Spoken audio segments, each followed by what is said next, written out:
Muy bien, ahora sí, rumbo a las elecciones generales. Venimos diciendo eso desde hace meses, pero ayer se ha cumplido una etapa que era importante. ¿Por qué? En teoría, íbamos a tener primarias abiertas, simultáneas y obligatorias. Es decir, todos los electores íbamos a votar. Hubiera sido fantástico, porque eso hubiera reducido el número de partidos notablemente. Pero a este Congreso no le dio la gana, por culpa de este Congreso. La franja electoral que ustedes han visto en días pasados era para eso. Era para primarias abiertas, simultáneas y obligatorias. Por eso se había establecido una franja electoral para esas primarias.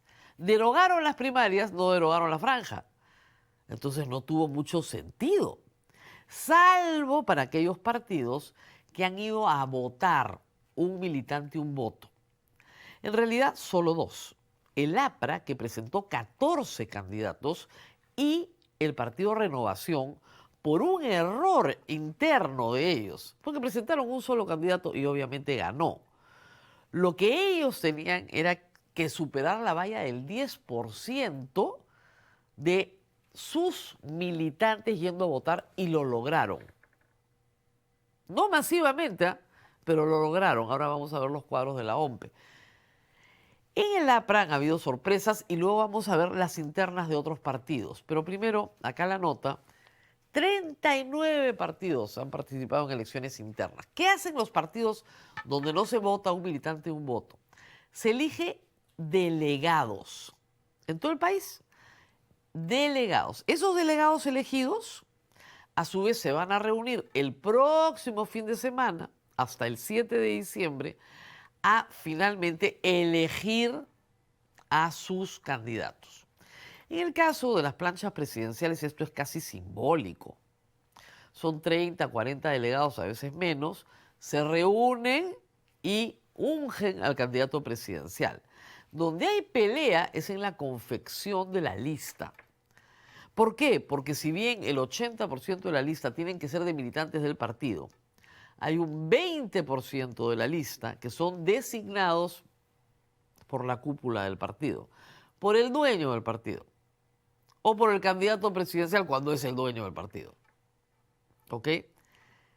¿Qué es lo que buscan los partidos? Hacer atractivas sus listas con la mayor cantidad de nombres conocidos o prestigiosos, o no muy prestigiosos, que crean que jalan voto popular.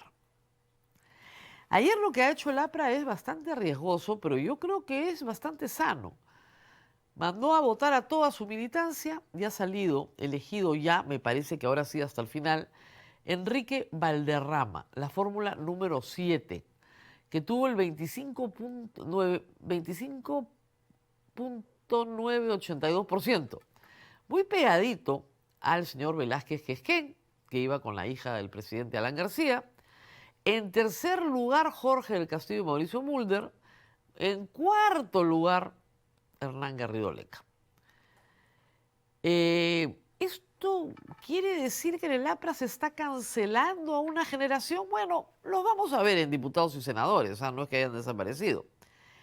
Pero sí es verdad que Enrique Valderrama, 38 años, periodista, representa renovación. Miren ustedes, electores hábiles habían 42.655. Ese es el padrón del APRA hoy, porque tuvieron que presentarse nuevamente porque perdieron la inscripción. 42.655. Pero fueron a votar 15.919, una participación ciudadana de 37.3%. Ya están 100% actas procesadas, terminó, y todos se han comprometido a respaldar a Enrique Valderrama, que está muy bien, como digo. 37% del padrón fueron a votar. Ustedes dirán, pero no es mucho, ¿no? Antes se suponía que el APRA votaba masivamente. No. Pero en comparación con otros, es masivo, ¿ah? Todavía uno ve si 15.000 van a votar una organización política, y yo creo que ahí hay una gran fortaleza que rescatar. Y esa fortaleza que rescatar, no sé si la dirija bien el señor Enrique Valderrama o no, pero implica renovación. se hizo famoso el señor Valderrama en una entrevista reciente con César Hildebrand por tratar de responder la entrevista desde un establecimiento comercial donde había una bulla infernal. Pero, además de eso, habrá tiempo para conocerlo, por supuesto, y ver si arrastra o no arrastra voto. Luego tenemos el caso de Renovación Popular. Miren ustedes, fórmula número 1, 100%, 9.241 votos. Eso es todo porque no hay ninguna otra fórmula. Elección de candidato único, peleada, peleada. Y acá tenemos nuevamente las cifras que importan, que son las de participación. Renovación Popular tiene en su padrón 37.038 afiliados y asistieron 9.899, bastante menos que en el caso del APRA, y el porcentaje de participación fue de 26.7%. Esa era la noticia, tenían que pasar el 10% y lo lograron, y lo lograron. Bien, porque de 10 a 26, bien logrado. Pero a mí lo que me llama la atención es que estos son partidos que tienen una inscripción de esta militancia reciente. Y eso es todo lo que logran jalar a votar. 33, 26% de sus propios afiliados, de su militancia. Si hay algo que refleja la crisis de los partidos políticos es esa votación. Reitero, el APRA ha conseguido su afiliación después de 2021. No es un padrón viejo donde la gente se murió o se salió del partido. No, es gente que se ha inscrito entre el 2021 y hoy. Bueno, y el año pasado. Y en el caso de Renovación Popular, sí es un partido viejo porque es Solidaridad Nacional, es exactamente el mismo, pero se supone pues que ha habido una reafiliación, ¿no? No lo han logrado. No han logrado llevar ni al 50% del partido, de su propio partido, a votar. Ojo, complicado. ¿Qué más tenemos? Por favor, noticias malas, muy malas. Asesinan a candidato a diputado en Piura y la familia, por supuesto, que exige justicia. Se trata de Percy Ipanaqué Navarro, abogado que había denunciado en un último video el asesinato de un líder de construcción civil. Sicarios se le acercaron, como siempre es la modalidad, en una motocicleta, lo interceptaron y abrieron fuego a quemarropa en Piura. Esto fue el viernes pasado a las 3 de la tarde. Él se conducía hacia el cementerio Mapfre, en la carretera al caserío Miraflores. Ese día, y en menos de 24 horas, el crimen del candidato fue el tercero en el mismo distrito de Castilla. Se le recuerda como ex abogado del ex ministro de Vivienda, Heiner Alvarado. La policía dice que se trata de un ajuste de cuentas porque era abogado de algunas personas, bueno, eso pasa cuando eres penalista, de algunas personas vinculadas al AMPA. Pero la familia señala que se necesita una investigación mucho mayor porque también sospechan que podría haber un móvil político detrás de esto. Terrible porque lo hemos venido diciendo todo el tiempo. Las condiciones de violencia que tenemos hoy en el Perú en la política pueden arrojar esto. Personas que postulan a una candidatura asesinadas, mucho antes siquiera de que se inscriban las listas. Muy bien, ¿qué sigue? Sigue el 7 de diciembre, que tenemos el 7 de diciembre, elecciones internas ya definitivas. Hasta el 15 de diciembre se tienen que inscribir el resultado de esas elecciones de las planchas presidenciales y hasta el 23 se van a superar todas las tachas, todos los procesos internos y el 23 de diciembre vamos a tener las listas definitivas a senadores y diputados.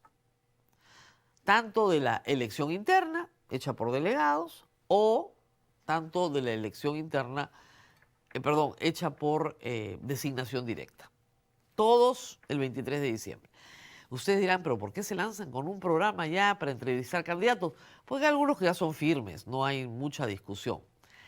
Novedades en partidos que llevan más de un candidato, 3 en particular. Acción Popular, la información que tenemos interna es que ya se eligió como candidato presidencial por los delegados que se han elegido al señor Julio Chávez, que es el presidente del partido. Descartado Víctor Andrés García Belaúnde, descartado Alfredo Barnechea. Esa es la información que tenemos. En Primero la Gente, Marisol Perestello ha vencido a Miguel del Castillo, hijo de Jorge del Castillo, que tampoco le fue bien ayer. Mal día para la familia del Castillo. Y parece ser que, salvo que algo pase de acá al próximo domingo, Marisol Perestello es la candidata presidencial de Primero la Gente. Y luego tenemos el Partido Morado. Nosotros estuvimos acá con Richard Arce, eran 3 candidatos, parece ser, y eso se va a ratificar el próximo domingo, que el candidato es Mesías Guevara, ex presidente de Acción Popular, ex congresista, ex gobernador de Cajamarca, que también iría por el Partido Morado en la lista presidencial. Eso es lo que tenemos hasta ahora. Los demás ya los conocen, obviamente. Keiko Fujimori, va por Acuña, César, en fin. Todos los demás, el elenco estable, digamos, está exactamente igual. No hay duda sobre eso. Porque no competían. No había disputa interna. En este caso, como les digo, algunos, muy pocos, 2 partidos, un militante y un voto, y uno con lista única. Así que democracia interna, nada. Y lo demás por delegados. Qué importante hubiera sido tener las primarias. Ojalá que el Congreso que elijamos se comprometa en restituir las primarias. Otro sería el panorama político del país. Y probablemente ustedes estarían mucho más comprometidos en decidir por quién quieren votar 6 meses antes. Porque la primaria nos obligaba a tomar una primera decisión, un primer filtro. Eso, lamentablemente, se abolió en este Congreso aterrorizado de ponerse, ¿no es cierto?, bajo el escrutinio del voto popular, que hubiera sido para estos congresistas, yo creo que devastador. ¿Lo han prorrogado hasta abril? Muy bien.